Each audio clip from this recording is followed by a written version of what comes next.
Let's go.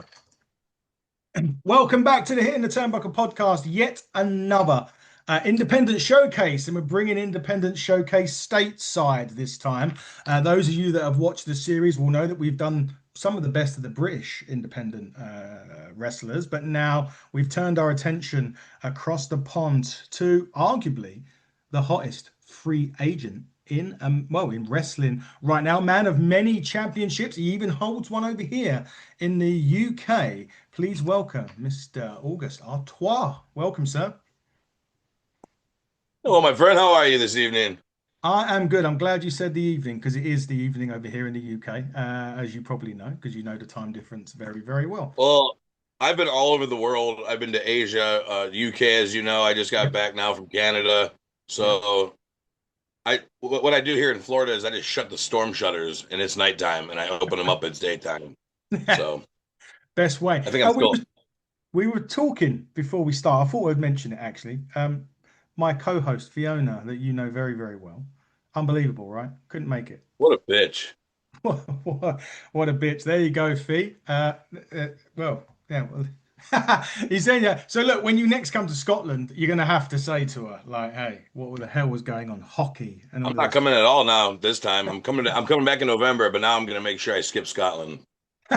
There you go. Skip Valor everywhere else that you've done in Scotland. Concentrate on target.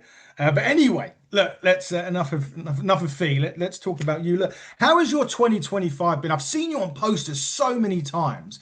It's been really, it must be one of your busiest years, surely. Um, no. I mean last year was just as busy. I always promised myself that when I wrestled, I started in 2020, Yep. and I promised myself that if 2021 was worse than 2020, I would stop. If 2022 was worse, then I would Yep. stop that year. And here I am, 2000 almost 26, and every year just keeps getting better and better. Um, it's awesome, man. I'm not even 5 years in the business yet. I think my 5 year anniversary is I think it's this month, September 15th is I had my first match, and that's after I trained for 2 weeks.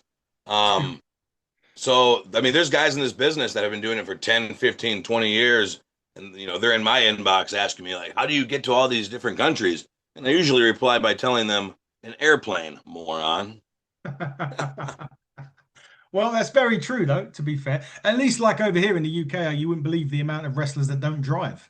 That's an Well, I interesting mean, you guys got trains everywhere. We don't have that convenience over here. And on top of that, what takes me to get across the state of Florida, I can get across the entirety of the UK. So our country is a lot bigger it is. also. So we do need to take planes and stuff to get places. No, you absolutely do. That is very, very true. But what do you think in about wrestling in the 2025? I mean, there seems to be now a lot more. I mean, obviously, streaming's a big thing now, as we all know. But there's also, and there has been for a while now, so much choice. Like you are a free agent, as you know, but a contract you never know could come up at any time. But is it a good thing now that there is so much availability in terms of promotions out there that are on TV that could, sign you up to an exclusive contract? No, I fucking hate that shit because um like I always had it in my mind. I missed the glory days of wrestling, which I wasn't a part of it, but I missed that like you had to like earn becoming a professional wrestler. And these days there's so many fucking, especially in the UK, there's so many shit. I wouldn't say especially in the UK because there's a lot in America too. But there's so many like really shitty companies that they don't pay their talent anything more than $20. And you're never gonna get a guy like me for $20. You're never gonna get a guy like, Johnny Storm or Tim Strange. You're never gonna get anybody like that for $20. So there's so many there's so many like guys like I mentioned earlier, 10, 15, 20 years in the business. They've never done well, let me speak your guys' language. They've done fuck all in this business. And the only way they can think of like balancing it out is to train students. Nobody's going to come and train with somebody who's never done anything in their career. So then they're charging these kids $10, $20 a session to come train. They're training them like shit because their trainer was never anything special. So it's pushing out. It's like a bunch of people that are living on welfare and they're addicted to drugs. if those people get together and have babies, they're just going to create more drug addicts and people on benefits. You know what I'm saying? So they're just creating more shitty wrestlers. So I really, honestly, everyone says like wrestling's so universal these days and it's so worldwide. It's shit these days because you have 20% of the fans that are sitting in the crowd, they trained. They could sit there and tell their friends, like, I used to be a wrestler. I trained for a week or two. And now we're losing the fans that are like, this is entertainment. This is theater. This is amazing to watch. And we're having more fans that are like, oh, he fucked up. That was a botch. Oh, that wasn't supposed to happen. Oh, this is a cutoff. This is a heat. What I'm saying, like they know the insider terms Mm. and for fuck's sake, WWE pulling the curtain back and showing people, you know, so much about this business that if you can truly go out there and like grab people's attention and entertain people, you're really fucking doing a good job because it's so pulled back these days. But to answer your question, no, I hate how many companies there are. I hate that, you know, a fan will come up to me at a merch table. I'm like, you want to buy something? They're like, no, I just wanted to say like I'm a professional wrestler too. Like you're fucking you're what 80 stones? Well, I don't know what 80 stones is. I keep hearing that. I'm trying to speak your guys' language. 80 fucking pounds, soaking wet, under 6 foot tall, and now you're a professional wrestler.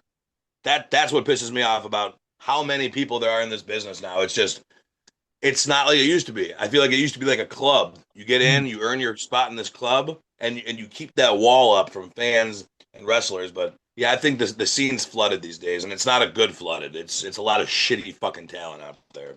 Yeah, no, if they're 80 stone, Jesus, that'd be like fucking two Yokozunas. Oh, never mind then.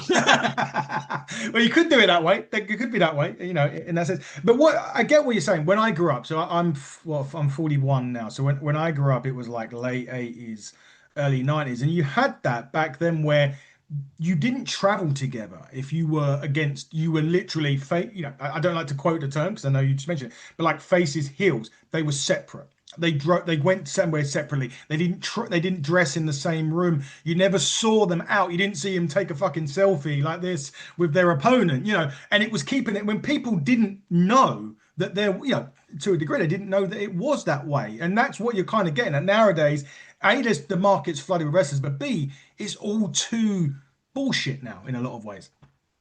Yeah, I mean that, and also like back then, like even like when I was a kid, I grew up when I used to go to indie shows, it was like the early '90s and stuff like that. Mm. But every wrestler had gear. They looked like a Yeah. fucking professional wrestler. But now these kids, they're spending their money to train with Jack Off Johnson, and now they're wearing basketball shorts and tennis shoes to the ring, and now you're killing this whole show because if you do get someone like August Artois on your show, and I'm wearing my gear with my name on it, I got my entrance jacket with my name on it, I come out looking like a fucking star, you're gonna make me look fucking stupid by wrestling on your show with Jack Off Johnson.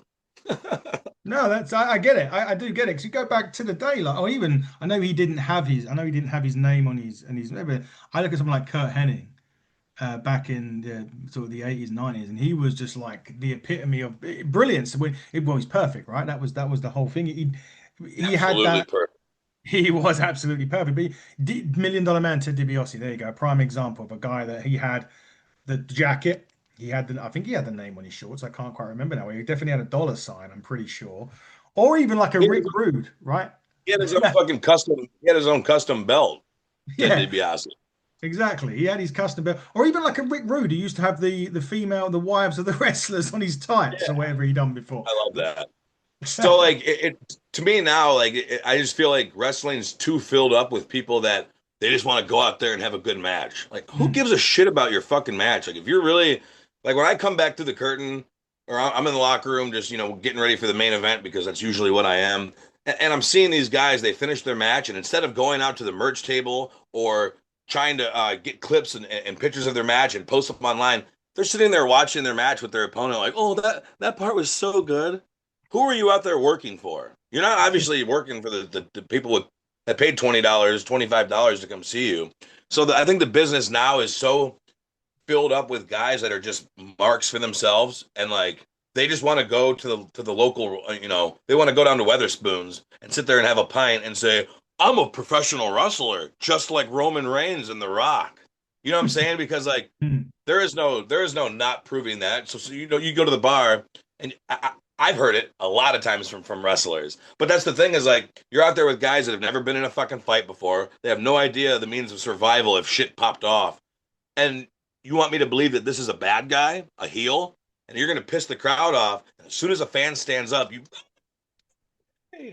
like Yeah. the illusion of being a professional wrestler, I believe, is gone, and it's so hard for us few true um to do it anymore. You know what I'm saying? Like when people will come up face to face with us and be like, "Oh, this shit's fake anyways." Like, ah, man, you wouldn't have had the balls to say shit like that fucking 20 years ago. No, I hate that term anyway. And I'm a bit, I suppose I'm a bit like one of them because I did train for a period of time to do it, but I don't proclaim to be a professional wrestler. I never did. I didn't make it past. I realized at one point during it that I just wasn't going to be able to do it. It fucking hurt too much because obviously you got to be safe as well. There's that safety aspect, and I just weren't in. I just were never going to be conditioned enough to be able to do it. So I didn't. That was it for me. I tried it, couldn't do it. So Yeah, I now. it I'm not gonna lie, man. I don't do cardio. If you ever see me running, I'm usually running from somebody. Um, I don't fucking like. It hurts. People ask me all the time. They're like, "Oh, you're obviously taking care of your body pretty well." I'm like, "No, I blew out my knee 6 times. My neck is killing me. Both shoulders are fucked. Like my thumb's been fucking. I can't bend my thumb down past that point now. It's been almost a year. You just got to keep going. Yeah, One day I'll exactly. be done wrestling and I'll take care of all the fucking injuries. But until then, Godspeed. Yeah, exactly that. But people don't. That's what really annoys me though, as well, when they say, "Oh, botch this, botch that," and I sit there and go, "But if there's something has happened like that in wrestling, they're going to be hurt even more because the whole point of it is protecting yourself. Some of it is as much as you can, protecting yourself to not hurt yourself too much. But if something does go wrong, you're going to be hurt even more. So why are you saying that's a botch, that was shit, when the guy on the floor could be seriously hurt?" I don't know. I think it's. I know a lot of wrestlers hate the term botch, but I think it's fucking hilarious Hmm. because if you can't go out there and do what you fucking plan to do perfectly, then why in the fuck are you out there trying to do it? That's what training's for, and that's what fucking hanging out with your friends and fucking studying shit and going over shit and practicing. But if you're in the back and you're like, hey, let's try something new tonight, like, Hmm. no, you're out of your fucking mind because you want your, like, to pull the curtain back. We're out there, we're out there trying to give you a scripted fight, the best scripted fight that we possibly can. Why would you want there to even be a chance where you slip up and go, oop, let's do that. Let's do that spot one more time. Now Hmm. everybody knows like this whole fucking match is shit. None of this was real. You can at least suspend the illusion of belief for 8 to 10 minutes, 10 to 12 minutes, 12 to 15. If you can't fucking do that without messing up your fucking dance moves, I think it's fucking shit when I see people botch, and then on top of that, you can see their whole fucking like their wind is gone for the rest of the match. Then like being cool. That's why I think honestly, a lot easier than being a face because if you're a face and you go up for a backflip and you slip and fall, you're gonna lose fans. They're like, oh man, Superman isn't that cool. But if a heel does it and you slip and fall, the crowd laughs at you and you're just like, shut up, I missed that.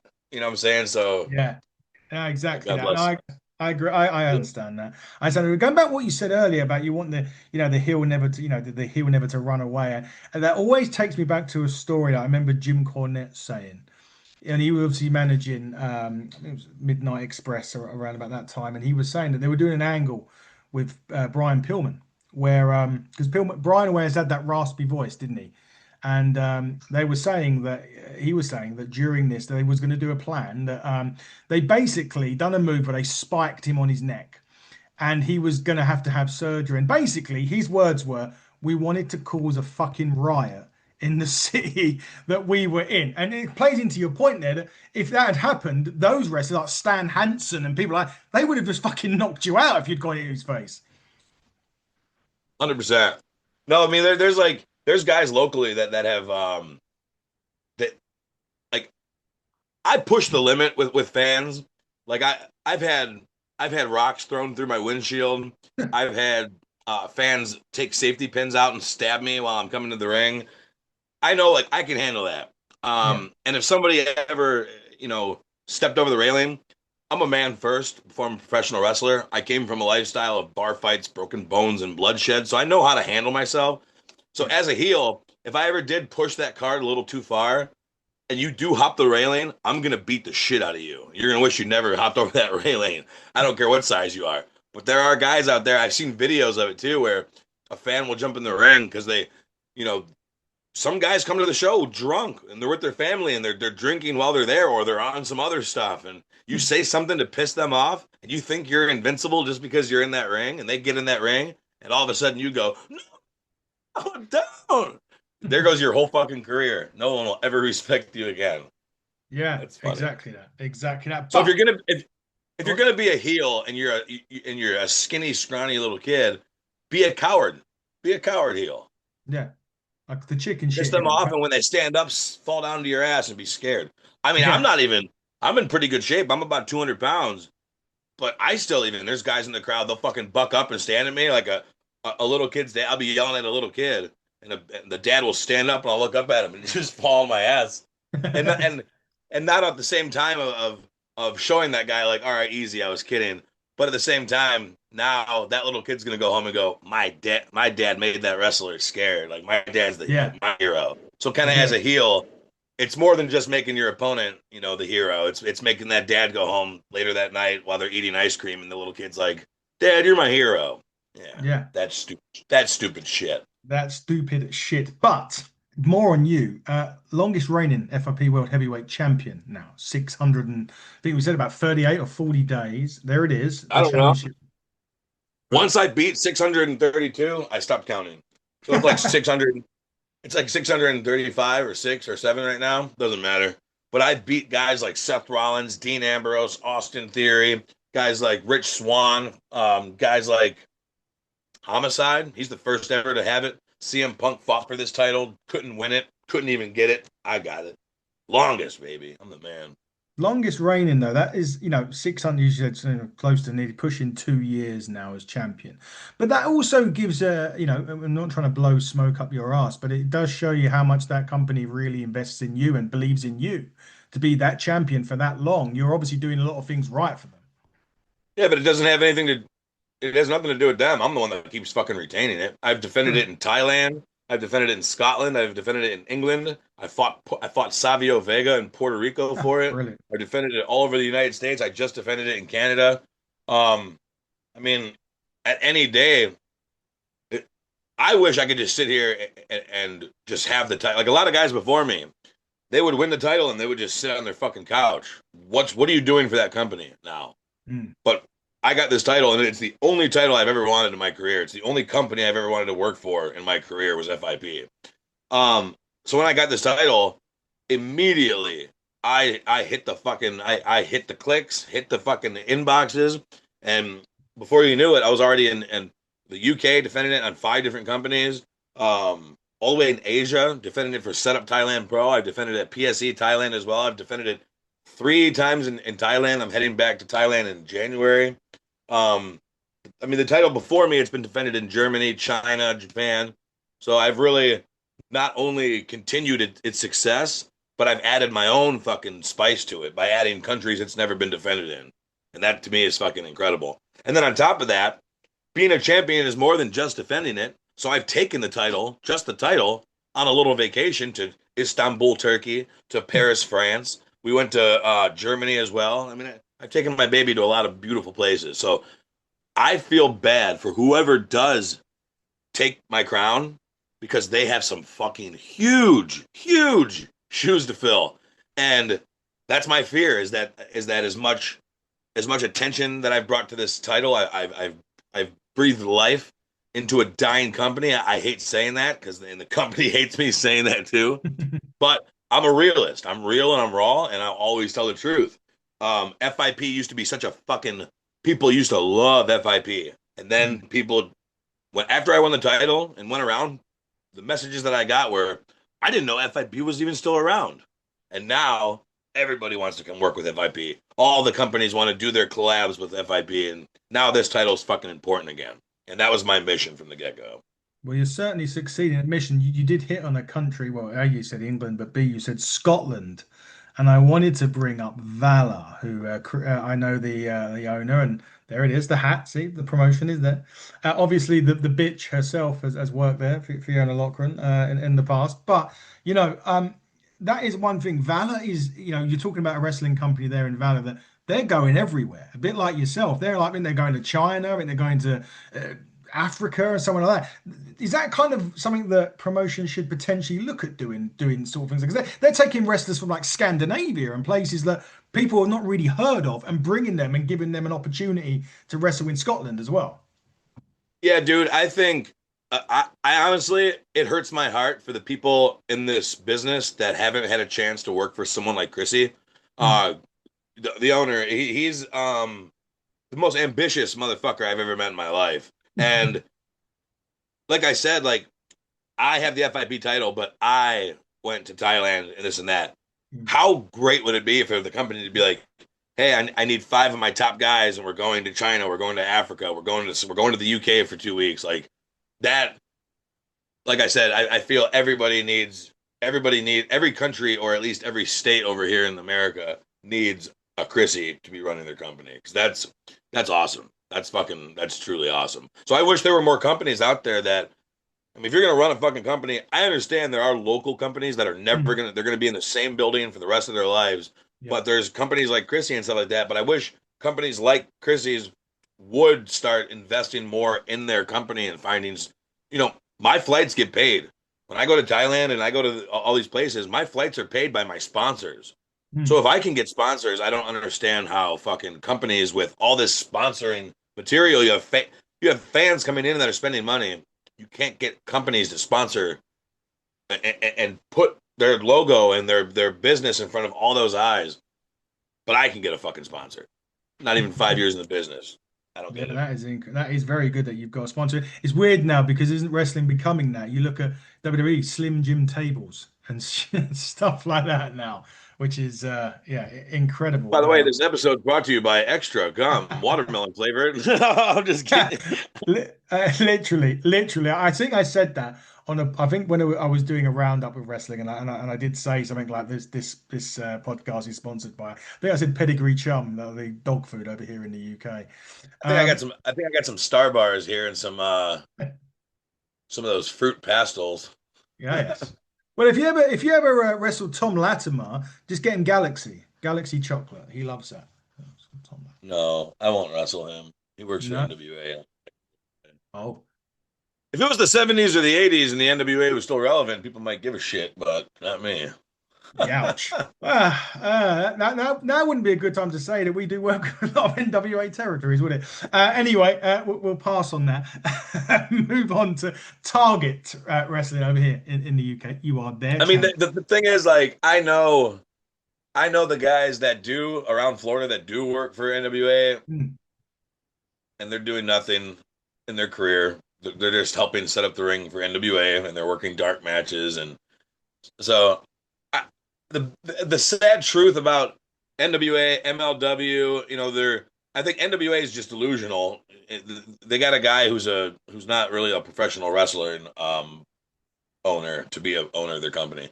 But companies like MLW, companies like Maple Leaf Pro in Canada, companies like Progress Wrestling and stuff like that, like in all countries have these big companies that they're not interested in you unless you have an EX in front of your name. If you're an Mhm. ex WWE or an ex TNA or an ex NXT, ex AEW, then they're like, oh God, this person's got to be amazing.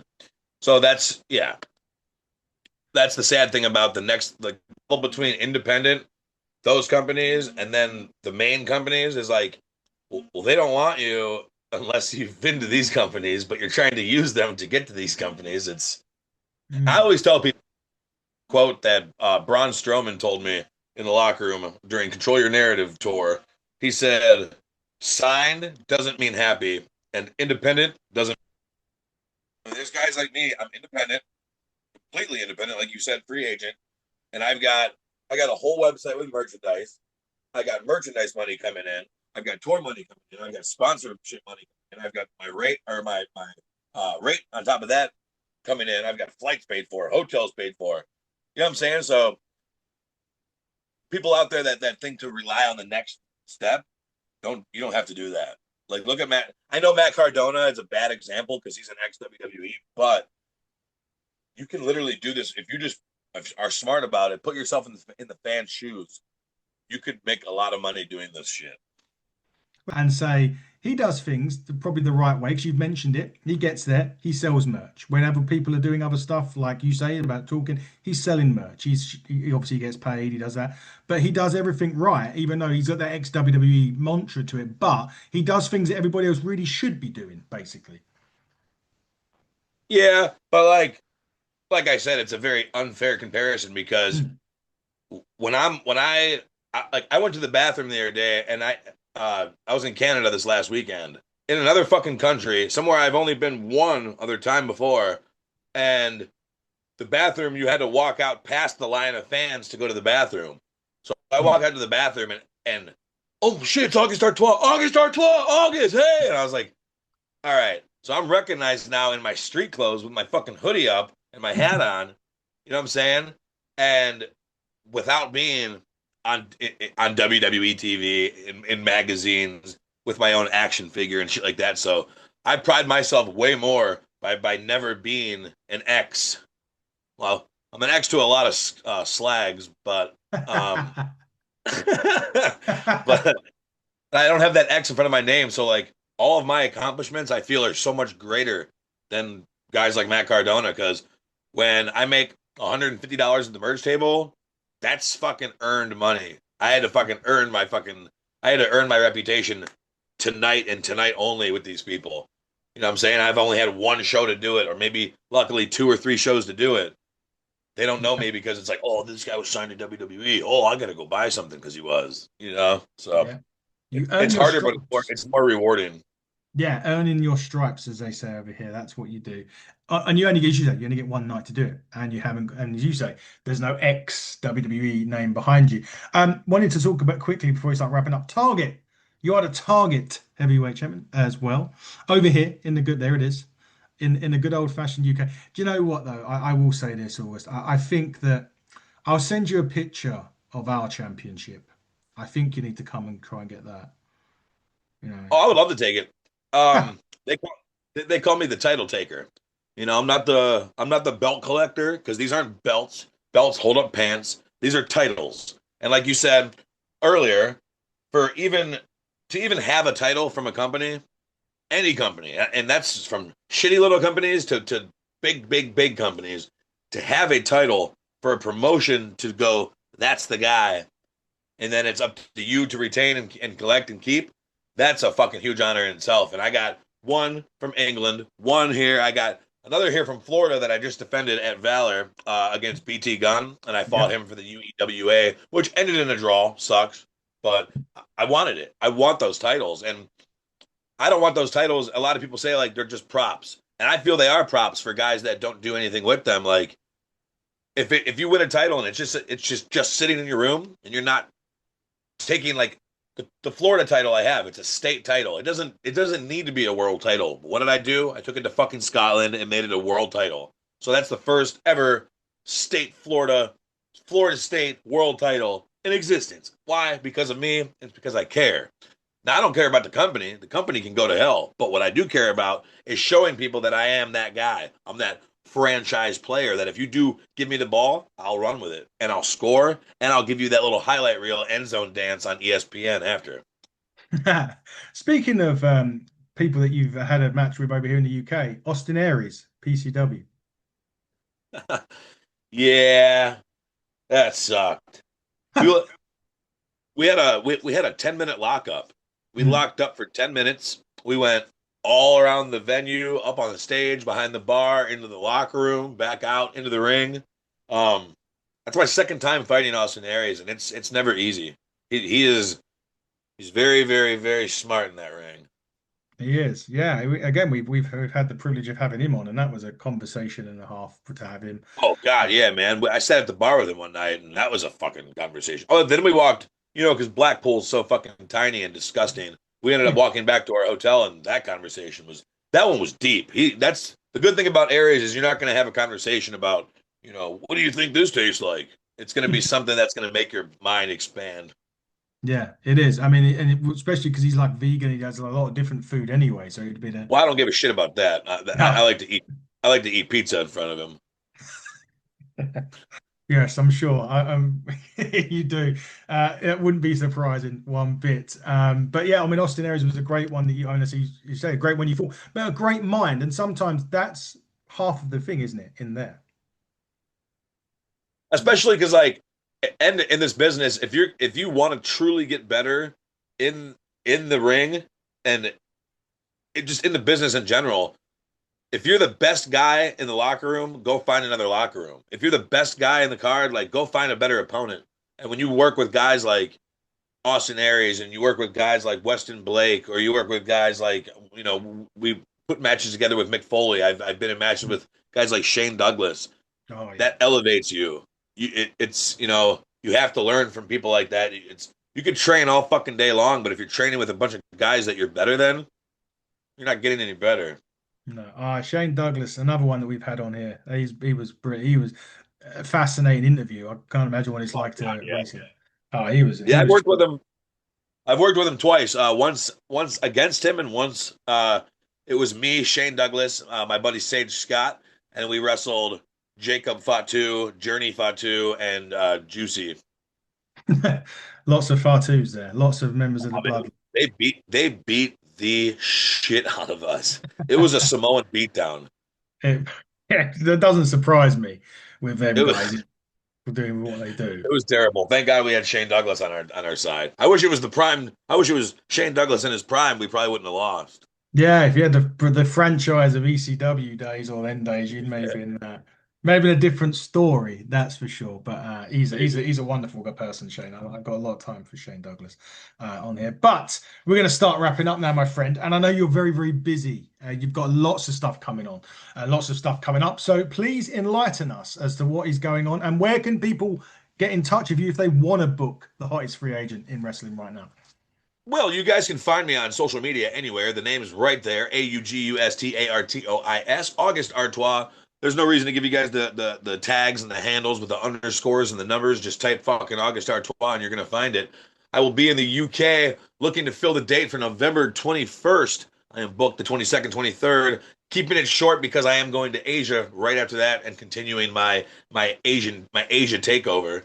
You can find my merch. My merch actually is made and shipped from the UK. It's Ah. unforgettablevision.com. All together, unforgettablevision.com. You can find my merch. I got t-shirts, bathing suits, shoes, hats, glasses, cat clothes. I got bedwear. I got pillowcases. I've got literally anything you can think of. August Artois. You can get yourself an August Artois flag, a banner, a hat, glasses, shirt. You can probably, we might even have dildos on there soon, but not yet. We're getting there. Wow, that would be now that is merch I'd love I'd love to see go out there. That would be incredible. I think I'm gonna do it. That's a now that you agreed, I think I'm gonna do it. You Uh, can find me on YouTube, August Artois, or you can just go to YouTube, type in August Artois. You'll see interviews such as this one, other ones that I've done, a lot of different things that I've done. I'm in the Tommy Vex music video, "The War You Wanted." That's incredible. That's a really big thing that happened in my career, early in my career. Just Wrestling on IWTV is a platform that I created. Just Wrestling, it's like a fight club for the boys. Let's brilliant. see what else I've done. A lot of shit. But upcoming, you'll see me at 907 Alaska. That'll be my 48th state that I visited out of 50 in America. Go me. I'm awesome. What else we got coming up? More title defenses for the FIP champion. I'm going to make that title reign the longest it's ever been, and no one's ever going to reach it for the rest of the world and the time that FIP is around. People will look at my name and go, wow, he's fucking great. And they won't be wrong. What else? That's it. I think there's more. I could talk forever, but I'm busy. You could indeed. And before we go, I need to do a couple of bits. You mentioned wrestling shows. We've got our own coming up September the 21st. Buckle up free with Ignite Wrestling. And our championship will be on the line as well before he takes it at some point. We're going to get that. Aluna will take on Alexis Falcon for that Yeah. very own championship while we're there. But coming up on the channel, we're going to have the co-owner of Seth Rollins' Wrestling Academy. Marek Brave coming on to talk all things the Black and the Brave, which is their own academy over in Chicago, in Iowa, I believe it is. So that'd be interesting. But for now, August, thank you for your time. Let him know whenever you get on there with them. Be like, hey, let Seth Rollins know that August Artois beat his record. I'm going to write that down. So I could tell, Thank you I very can tell much for Marek. that. Oh, also, you guys can tune in following That Wrestling Dude podcast. Let me find the sticker right here. Yep. That Wrestling Dude on Instagram. That is my co-host. We do Real and Raw with August Artois every Wednesday at 7 p.m. Eastern Time. And then we do Ridiculous, that's with a W, Ridiculous, where we watch crazy wrestling clips every Thursday at 7 p.m. Eastern Time. Tune in. There you go. Tune into that. I'm gonna actually subscribe to that on my YouTube in a second. You'll have another one from Hitting the Turnbuckle. But August, it's been great talking to you. Thanks so much for taking some time out of your busy schedule. When you're over here, say November time, if I don't get to a show that you're in over here in November, I'll definitely get to one next year that you're in. Right now, I'm booked in Blackpool and Carlisle. Okay, that's a 4 or 5 hour trek for me, but that's fine. And you're also quite close to Fiona, so I'll see if she can make it as well to at least one of those shows. But thanks so much for your time. It's great talking to you. We look forward to seeing what's happening in the future. Don't forget, guys, book him if you're a promoter. Get his dates, get the dates full before they go, because they're going to be so out soon. So Yeah, jerks. yeah, exactly. Do that. But you can follow us, HTT Buckle on X, HTT Buckle on YouTube, Hitting the Turnbuckle podcast on all other social media platforms. And we'll be back with some more interviews very, very soon. But until then, everybody, buckle down, stay safe, and good night.